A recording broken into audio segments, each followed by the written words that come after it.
Iglesia ng Santo de Francisco, ikat PSO. Sa pangalan ng aming hepe, Police Lieutenant Colonel Jonathan Vitila.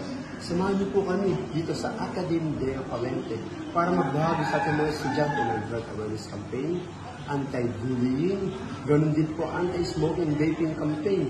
Kasama na rin ang RA 11313 o anti-bastos law. Nawa sa mga bagay nito makatulong sa ating mga estudyante na maging aware sila kung ano po mga bagay nito. At mamaya po sa mga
natin sila ng konting payag.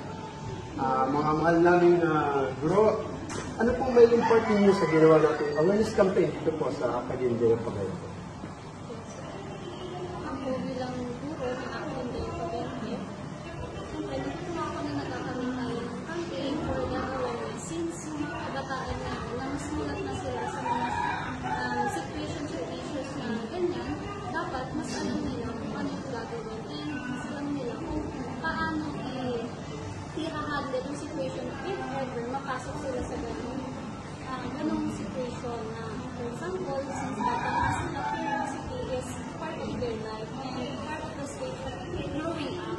And kung nagkaroon sila ng problema, handle it, one way of doing something about it is ito yung drug awareness. And it's good yung government natin or yung municipality natin is doing something for them to learn how to cope with it and to be aware of not only about drugs and also sa bullying, sa smoking.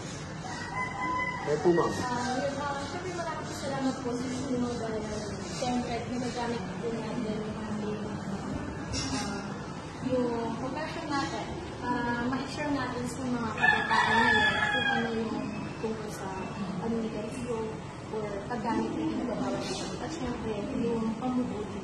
Kasi yung mga bata ngayon ay nandiyan sa edad nga ng kuryosidad. So, tayo, bilang mga agot, mas maiging na hindi tayo nagkulang para sila ay mapaalalahanan kung ano ba yung mga dapat na hindi nila gawin. At syempre, para hindi ka alam sila, aware sila sa kung ano mga posibilidad na nangyari. Mas maiging na naagapan kaysa sa huli na. Kaya maraming salamat. Thank you ma'am ha, pag-invite po sa amin ha.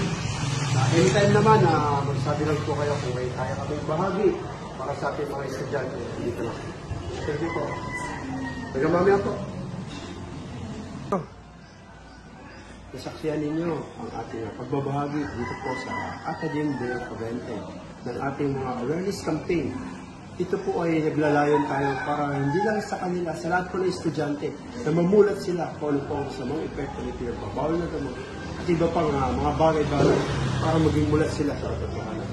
At lagi po natin tatandaan, sa bagong Pilipinas, ang gusto ng pulis, ligtas ka. Ingat po tayo lagi.